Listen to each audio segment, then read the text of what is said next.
അസ്സലാമു അലൈക്കും വറഹ്മത്തുള്ളാഹി വബറകാതുഹു. നമ്മൾ ചെറിയൊരു പെട്ടികെട്ടലിലാണ്, കാരണം നാട്ടിലേക്ക് പോവുകയാണ്.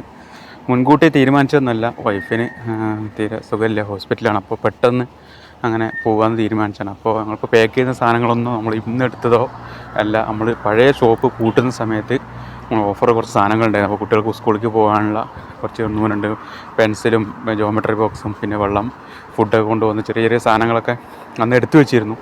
അപ്പോൾ അത് കൊണ്ടുപോകാമെന്ന് വെച്ചു. അത് മാത്രം ഒന്ന് പാക്ക് ചെയ്യുന്നതാണ് നിങ്ങളീ കാണുന്നത്. പിന്നെ ആരോടും യാത്ര പറയലൊന്നും ഉണ്ടായിരുന്നു. കഴിഞ്ഞ പ്രാവശ്യം നമ്മൾ പോകുമ്പോൾ ഒരുപാട് പേരോട് നമ്മൾ 3 ഷോപ്പിലൂടെ നമ്മൾ യാത്ര പറച്ചിലും വീഡിയോ എല്ലാം ഉണ്ടായിരുന്നു. അത് സാഹചര്യമൊന്നും അതല്ലാത്തതുകൊണ്ട് അതൊന്നും എടുക്കാൻ പറ്റിയില്ല. എല്ലാവരും യാത്ര പറഞ്ഞു. അപ്പോൾ നിങ്ങളും ഈ വീഡിയോ കാണുന്നുണ്ടെങ്കിൽ പ്രാർത്ഥനയിൽ ഉൾപ്പെടുത്തണം. അപ്പോൾ നാട്ടിലേക്ക് പോകണം. പെട്ടെന്നായതുകൊണ്ടൊന്നും എടുക്കാനോ ഒന്നും സമയം കിട്ടിയിട്ടില്ല. അപ്പോൾ രാത്രി ഇവിടുത്തെ പുലർച്ചെ 2 മണിക്ക് നമ്മൾ ഇറങ്ങും. 5 മണിക്കാണ് ബസ്, നാളെ ഉച്ചയ്ക്കാണ് ഫ്ലൈറ്റ്. അപ്പോൾ ഇൻഷാ അല്ലാഹ്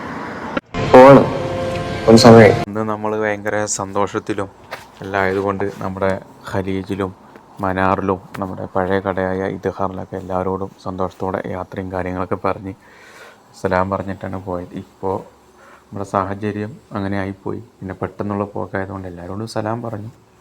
അത് വീഡിയോയും കാര്യമൊന്നും എടുക്കാൻ പറ്റില്ല. അതുകൊണ്ട് കഴിഞ്ഞ കൊല്ലത്തെ വീഡിയോ നമ്മൾ ഫേസ്ബുക്കിൽ അപ്ലോഡ് ചെയ്തിരുന്നു. അപ്പോൾ അത് ഞാനൊന്ന് റീക്രിയേഷൻ ചെയ്ത് സ്ക്രീൻഷോട്ട് എടുത്ത് ഇതിൽ ഇട്ടുവെന്നേ ഉള്ളൂ. എല്ലാവരോടും യാത്ര പറഞ്ഞു. വീഡിയോ എടുക്കാൻ പറ്റിയില്ല, വീഡിയോ എടുക്കേണ്ട സാഹചര്യം ആയിരുന്നില്ല. അതുകൊണ്ട് അപ്പോൾ എല്ലാവരോടും നാട്ടിൽ പോയിട്ട് വരാം ഇൻഷാ അല്ലാഹ്.